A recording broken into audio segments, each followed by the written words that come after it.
Okay, so welcome to this live interview today. I'm really pleased and honored to be joined by Brian Burling, and Brian is the man behind eMotimo, a San Francisco-based company that makes the TB3, which is a three-axis motion-controlled camera robot that allows you to capture moving time-lapse and video and all that cool stuff. So welcome to the show there, Brian.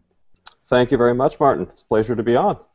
It's my pleasure, really. I've got a whole bunch of questions to ask you. Obviously, I'm aware of your technology, and I want to get straight into that. But before we do, could you just give us a little bit of background about yourself? Sure. Yeah. Before I did eMotimo, I wore a lot of different hats and different jobs. But I'm a trained mechanical engineer, and I studied mechatronics, which is really what eMotimo is. It's coupling mechanical and electrical systems together. But right after school, I didn't do anything with that at all. I jumped into consulting, and I helped large companies with their finances and budgeting and forecasting and other things that paid the bills, but and took me all around the world. But it wasn't really my passion. So about 4 years ago, I stepped away, and I wanted to build and actually make a device. And with my love of photography and my background. And seeing some of the things, really the shots that sort of got me were from Planet Earth at the time, and there's a few scenes in there. It was just a jaw dropping, like, how did they make that? And so I'm like, maybe with my background and my interests, I might be able to come up with some devices and some robots, really, to help others make that too. Wow, that's an amazing story. What was the type of engineering you're into? Did you say? Mechanical, but there's a specialty in there called mechatronics, and it's really the best way to describe it is robots. But it's a combination. It's really this neat place we're playing in the industry, where combining these embedded microcontrollers with these mechanical systems and doing new things with them. And so it used to be like a mechanical engineer was just I'm going to build this individual widget, and it was just all about the structure of it and the strength of it. But now it's there's a lot of crossover between that and these embedded systems and really the guts of what makes a robot work.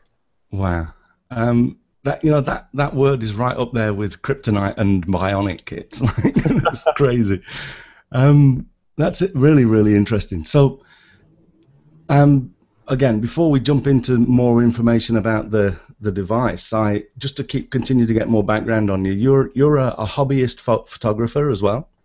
That's where I started. So I never made any money off my photography selling prints. I did short films for hobby, but never made any money on this. The way I made my money and the way I spent a lot of my time was with this sort of this consulting. I sold my soul for a little bit of time and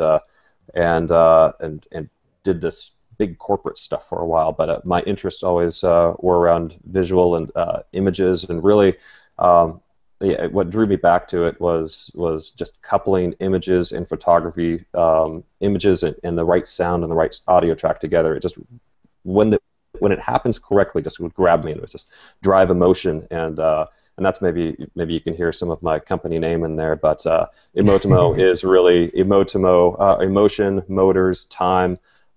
That's what we were going for too. So hopefully we've sort of the background of how we got to a name on there too is it stems from really I would say my passions rather than my professions. Okay, that's incredible. So,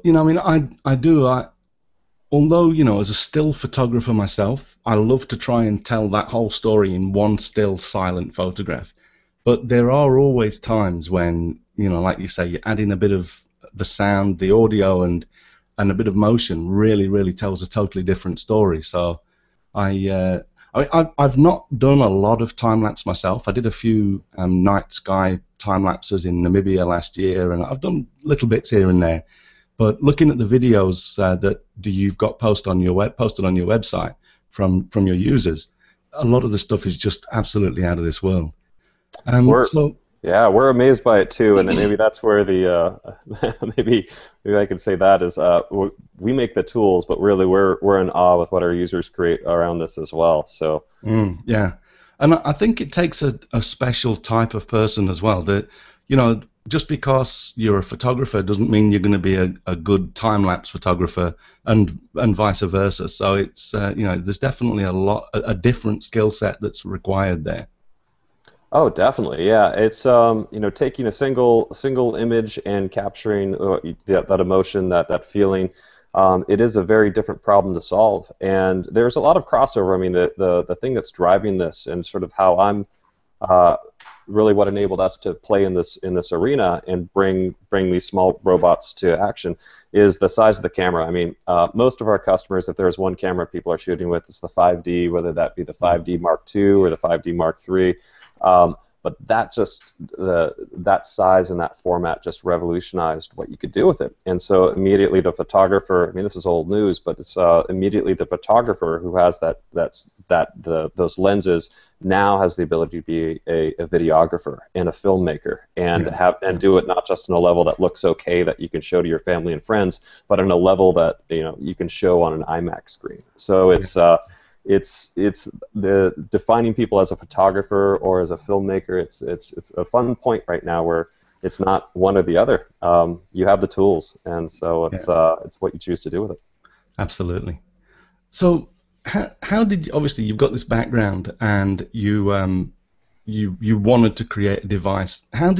What was the actual initial impetus to actually go ahead and actually form a company and found eMotimo? It was kind of a leap of faith, jumping away from the paying job to do something, and I didn't know it was going to be eMotimo or exactly what it was going to be at the time. It was in 2010. I gave some notice to my existing company, and really for the next 3 months, I just threw a lot of ideas around and I played around. I looked at what I felt I was good at and what I had the passion in, and I came up with a long list of things to do, asked a lot of questions, a lot of silly questions, and looked at the tool sets that were available to me.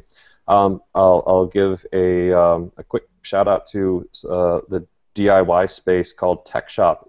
Started in San Jose, actually in Menlo Park, and has locations around the U.S.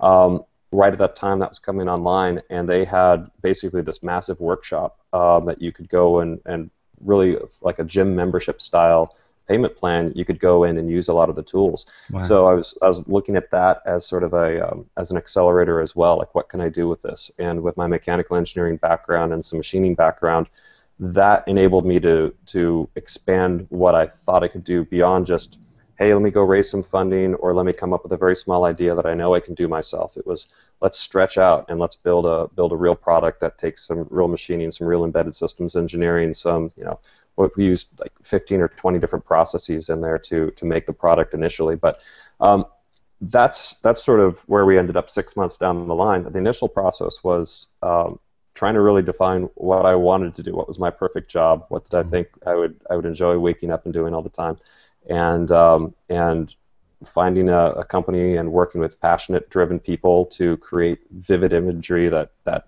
evokes emotion was very high on the list. And so played around, built some prototypes. The first ones were made out of the first eMotimo was made out of, before it was called anything like that, it was made out of wood in my buddy's garage. And slowly I realized, I'm like, I think for about $500 I could build a robot that would do exactly what the planet Earth feel was giving me with the seasonal changes.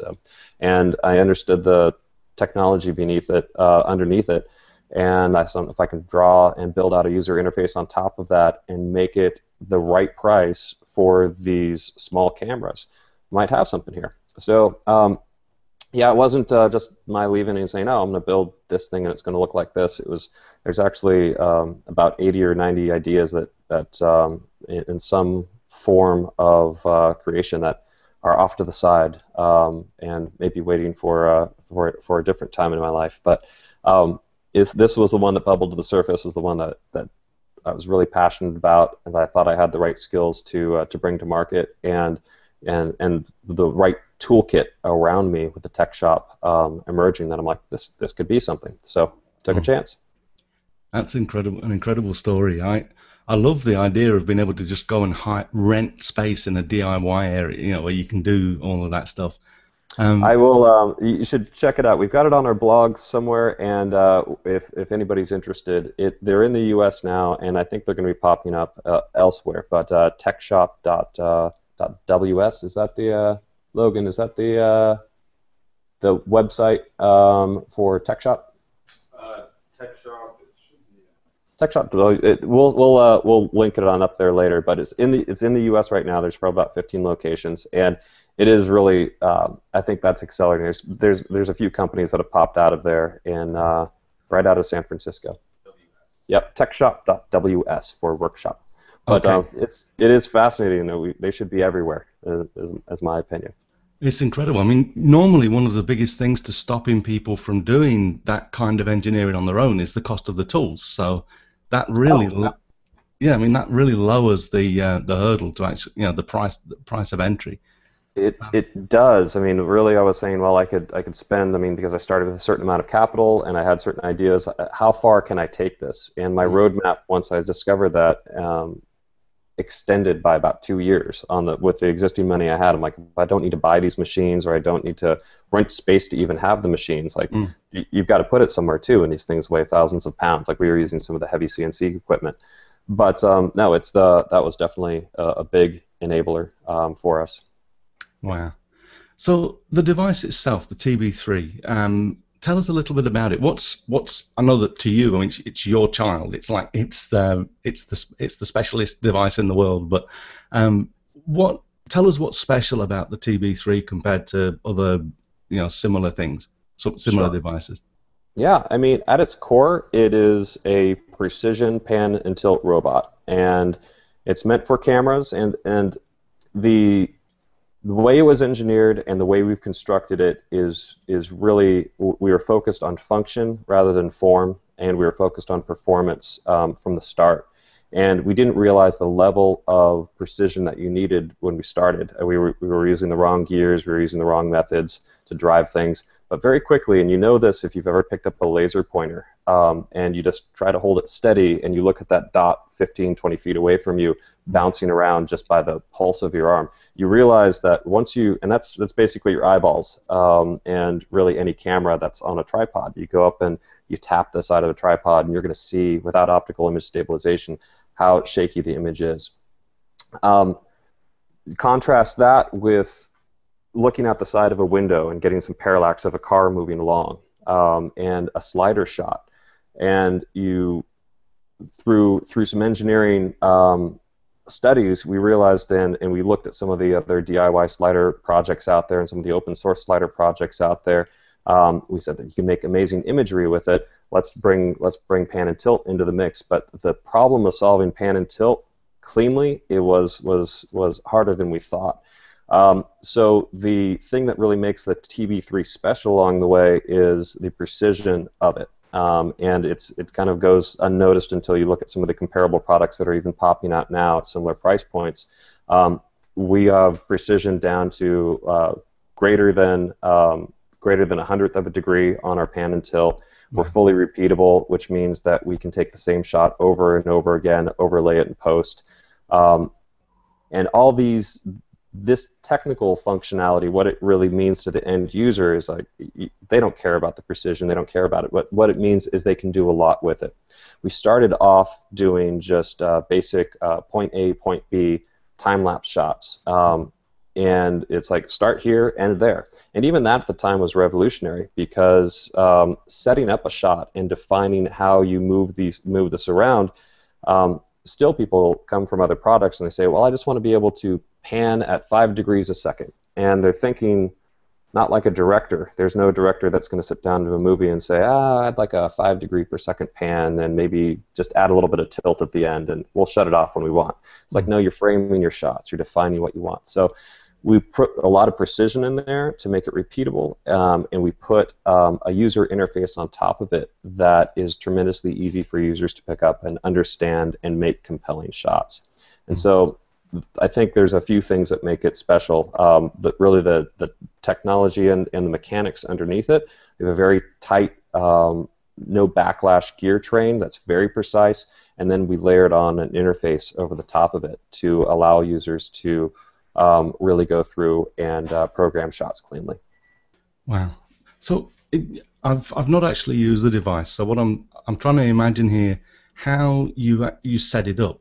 When you go to set up a series of motion, do you say like point the camera here and say okay start here, and then Yep. point it to where you want it to end and say end here? That's it. Yeah. And we have a wireless. I don't have one here because I was mentioning earlier I'm packing for a big trip. I'm not, and actually my TV3 and a couple other things have been shipped out to the middle of Utah where I'm going to be spending some time. Okay. But there are some great videos on the site under our instructional videos, and the basic setup will give users a wonderful idea of how it's set up. The pan and tilt is easy. We have a little thumbstick that just you rock your thumb back and forth. And you have just two buttons. You click one of them, and it sets the start point. The TV3 will prompt you, move to your end point. You set it the same way. You're doing interval shooting here, and the TV3 will actually interact with your camera and say, take the picture now, take the picture now. It handles the triggering there. So there's a cable that attaches, and you define your intervals associated with that. And then really there's just a few other simple parameters to set to give you a cinematic looking shot, because really at its core, and what the 5Ds, well, really what any digital SLR is giving you these days is you are a filmmaker, and so you've got to think like a filmmaker when you define these things, Mm. when you define these shots. And so about 7 steps to be able to define this shot, and very quickly you're getting exactly what you wanted. We can send some links out there, but on eMotimo.com, there's Learn, and then there's instructional videos, and it just takes about 1.5 minutes to see how we program it. Okay, that's brilliant. I'll link to them in the blog post as well. So Okay. yeah, the blog will be at mvp.ac/433 for episode 433.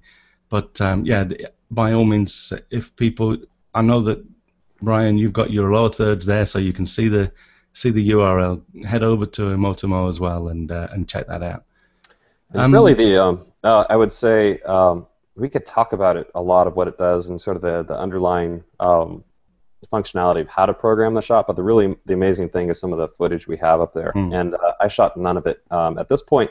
Like I said, we're the tool maker. All of our customers, what they're doing with it is really quite phenomenal. So you'll see also, besides the learn how to use it videos, there's inspiration out there, and some of the things people are doing is really quite compelling. Mm. So. I agree. I mean, I've looked through a whole bunch of the videos, and it's pretty crazy stuff. I love what people are doing with it. So, I mean, obviously, when people go, if you go and check out those videos, you'll be able to see the way people are using it. But can you tell us a little bit about, that there's a difference between your time lapse and stop motion, for example. What can you explain the difference there? Well, they're really film, stop motion, or video, or time lapse. It all comes down to the same thing, which is we're taking a shot over time, and it's just a matter of if you're doing it at 24 frames a second on regular film, or if you're doing it 60 frames a second on a GoPro, or you're over cranking a red, or you're taking a shot every 1 minute and you've got a 35-second exposure that you're working through. So it really is at its core the same thing, which is frame photography, but the effect is really quite different. So starting with what most photographers understand is single shot, you compose your single frame, and then at a series of known intervals, you repeat that. And if you add motion in between that, like the TV3 can add, you can get a very smooth shot and a smooth sequence between these starting and end points, and you define it very cleanly. So we call that type of photography SMS, or shoot, move, shoot photography, and it really is interval based. And if you've a lot of people do have intervalometers that are just you just set the interval down to the second or down to the tenth of a second, and your camera will clock off a picture every single time. It's essentially the same thing as that, just adding motion.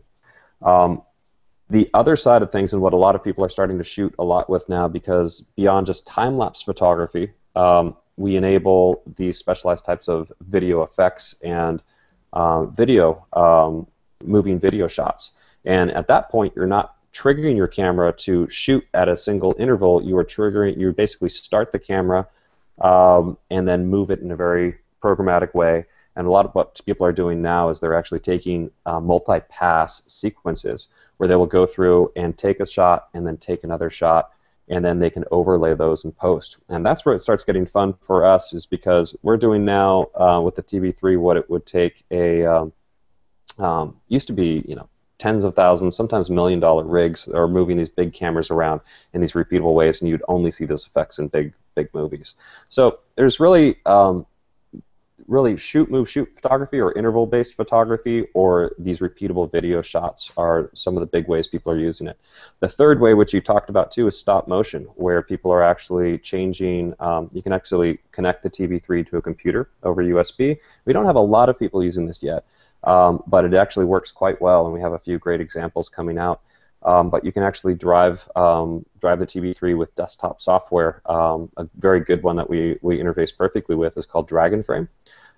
You drive all that motion, and you control everything by USB, your camera and the rig, and they will actually only take the picture when they're ready. So they're actually using puppets and figurines, and they're moving things around, changing things around. It's claymation or any other type of stop motion.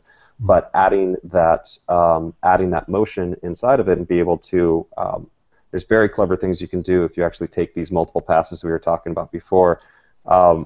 And we have a great, I think we can talk about it. Mauricio is about to release. He's working. Mauricio is a gentleman that's going to release a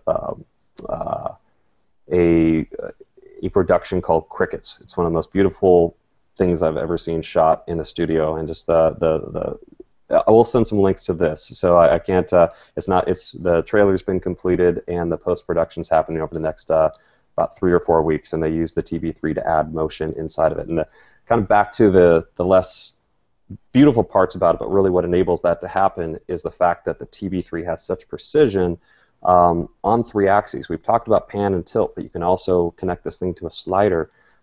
They can move this camera in such a precise way. They can take these multiple passes, go back and reshoot a frame that they missed or they need to redo, and they get these movie quality results without having to think about the technology. It just works for them. Wow.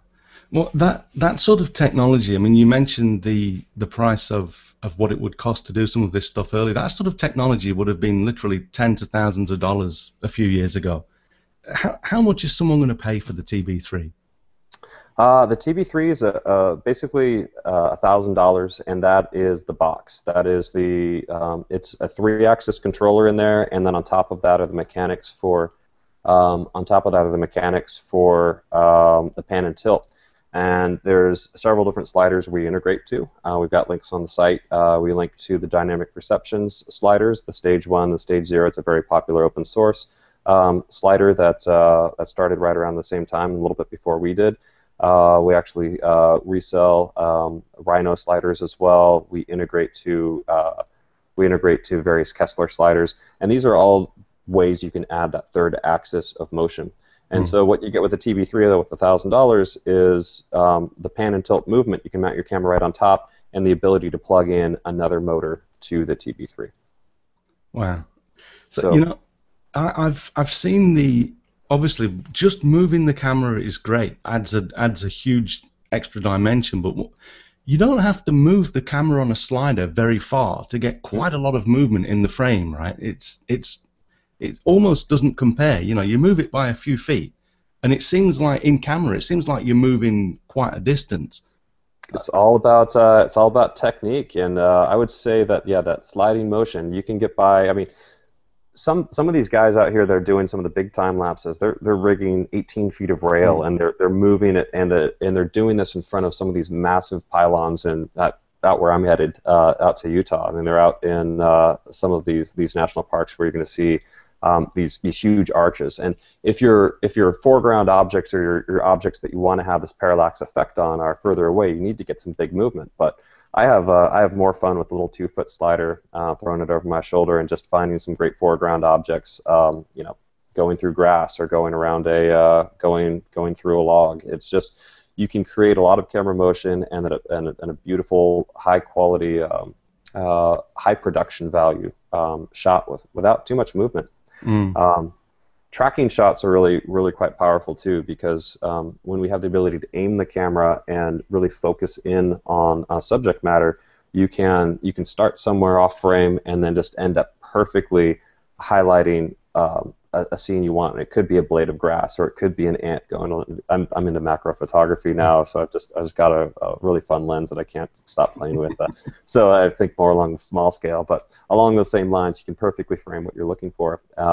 And yeah, it's pretty exciting because, like you said, the not only is the equipment much less expensive, and it can be because we're using it with these smaller cameras, so we don't need to have these big mechanics in a truck to haul around with this. So we can quickly we have something that's inexpensive, lightweight, and a single person can take it to the top of a mountain. And so that really does open up a lot of new possibilities. It's liberating for sure.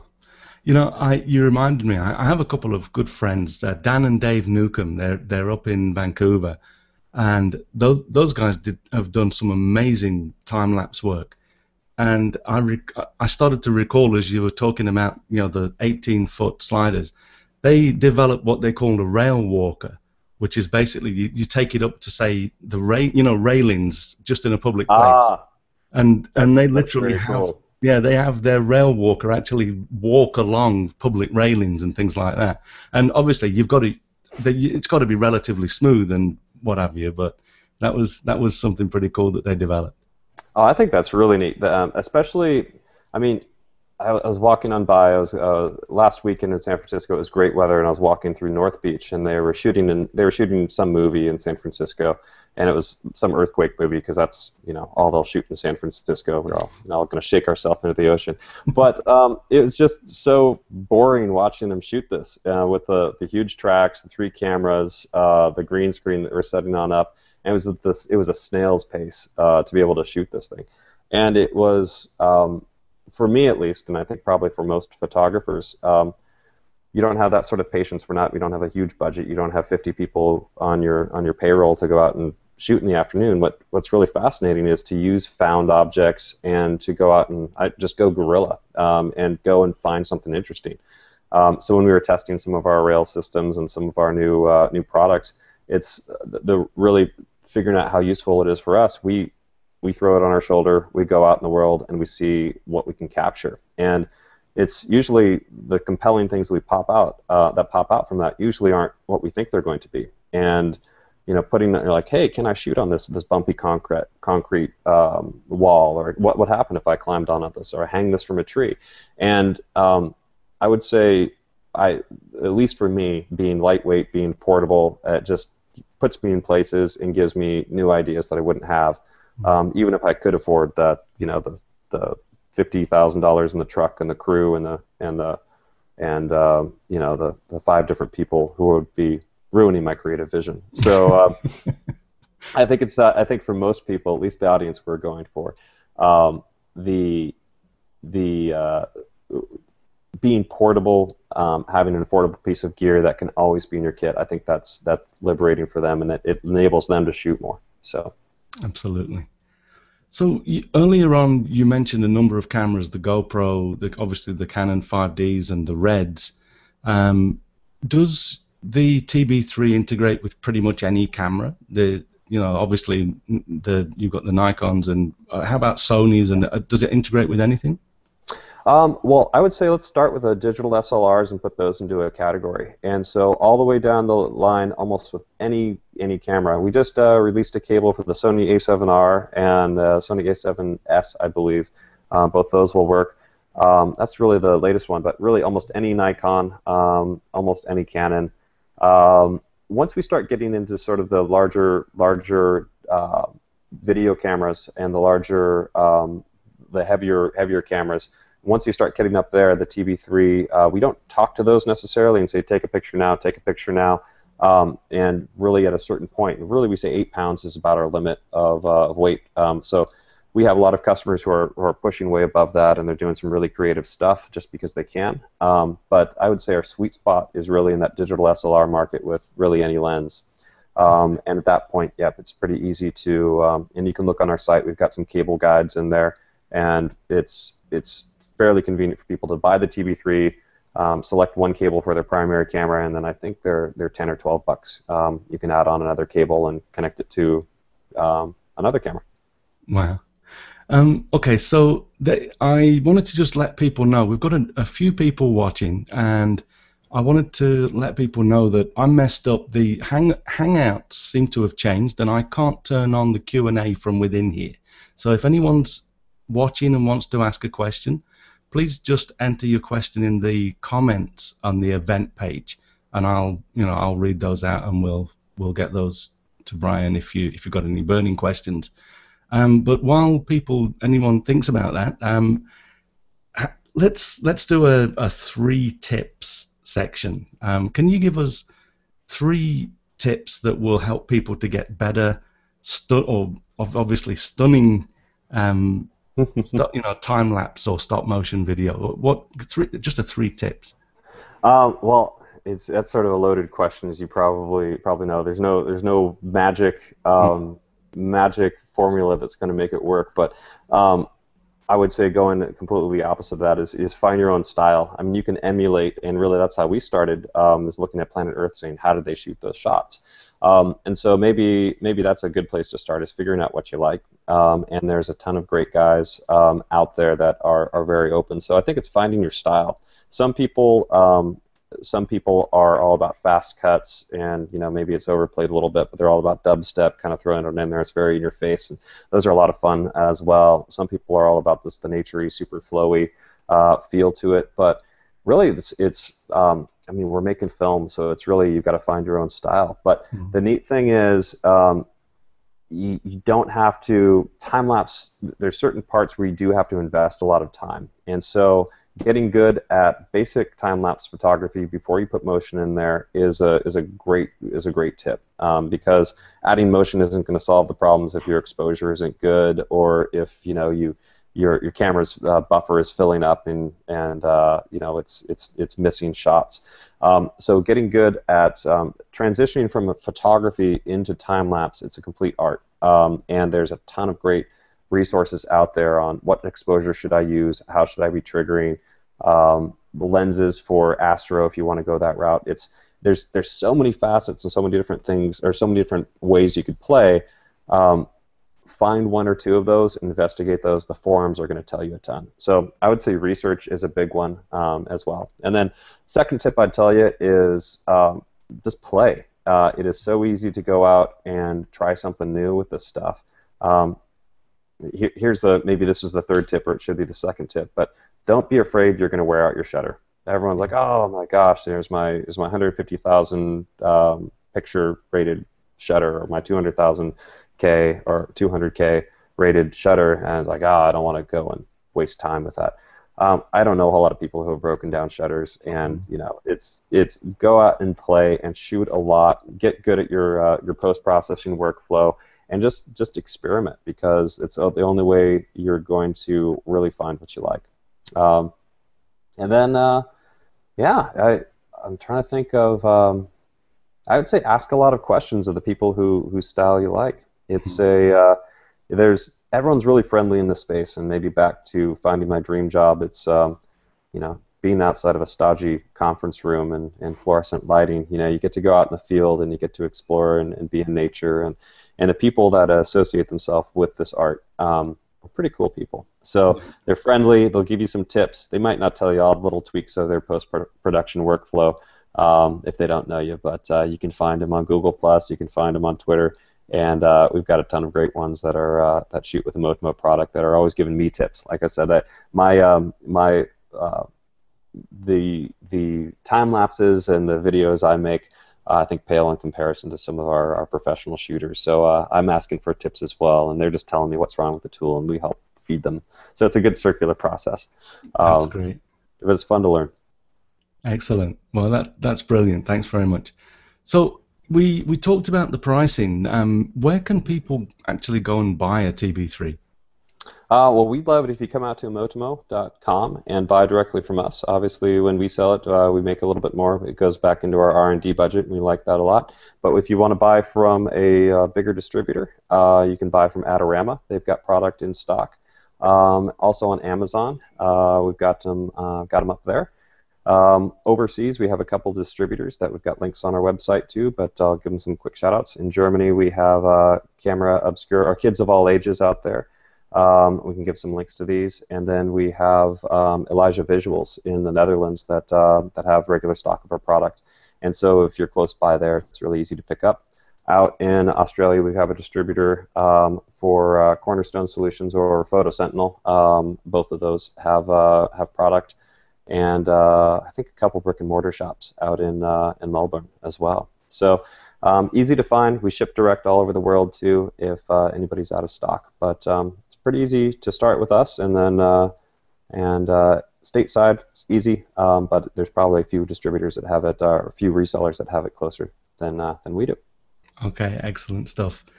So you've got something special coming up in August. This obviously we're talking at the end of July here. This is going to go into my podcast's feed on probably August 4th. You've got something special coming up in August. Can you tell us a little bit about that? No, I'm actually this ring I've been playing with right here. I actually was officially married just a couple days ago, and with a family. But I'm heading out for a big photo and hiking and camping extravaganza with a bunch of friends out in the middle of Utah shooting, shooting and playing and hiking and jumping in lakes, and it's going to be a lot of fun. So I'm actually technically on vacation, but it was jump back on to chat with you. So it's well, congratulations, and thanks very much for taking the time to come on the show today. Thank you. And there's also there's maybe what you're referring to originally is we've got a contest coming up as well, and actually a giveaway, a TV3 giveaway that we're going to be doing. So you can tell what's on my mind though, as I'm thinking through this. But if you if you check out our eMotimo site very quickly, we're going to have a landing page describing a giveaway contest. And so if TV3 is out of reach right now, or you just wanted to throw your hat in the ring, we're doing a little a giveaway throughout August as well. That's easy to sign up for. That's excellent. So how can people get hold of you? You know, obviously we've got your website. How about socially? How can people find you? Facebook and Twitter are big ones right here. We're growing up on Google Hangouts right here, but we're a small company, so we're kind of dividing and conquering. But Facebook is a big one, and there's just a ton of content out there by our users. So Facebook.com/eMotimo. We have the eMotimo Twitter account as well, and you'll see links and some content up there. That's a good place to grab a hold of us socially. Instagram is growing up as well. The eMotimo is our Instagram account there, so it's pretty easy to find us there. And we're friendly people. We've got just a small group of folks, so we love to hear from you if you've got some questions, and you can send us in emails as well, and people call us all the time too. So we like to hear from you, and we love selling products and supporting products for our passionate user base. Excellent. Well, I'll put links to everything into the blog post for this as well. But it's been a lot of fun speaking today, Brian. I've learned a lot about the TB3 and you guys. So good luck with the future, and I look forward to seeing what else is going to be coming along from your as you build out your product range. Oh, well, thank you very much. It's been a pleasure chatting with you, and thanks for taking the time to chat. Okay, not at all. Well, I don't see any questions, so we'll wrap it up. Okay. Sounds good, Martin. Have a good one. Thanks a lot. See you then, Brian. Bye-bye.